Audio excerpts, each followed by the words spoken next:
ये देखा है, आवाज़ सुने,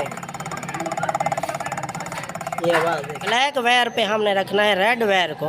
ब्लू पे भी शो हो रहा है और ग्रीन पे भी शो हो रहा है, येलो पे नहीं हो रही। अब मोटर खोलते हैं इसकी, अब यहाँ पे नहीं शो हो रहा, इसका मतलब है सेंसर ख़राब है। 5 वोल्ट का चार्जर हो आपके पास, इसका फंक्शन क्या है सेंसर का, बाईपोलर है या यूनिपोलर है। अब मैग्नेट से चेक करेंगे जो भी क्या फंक्शन है इसका।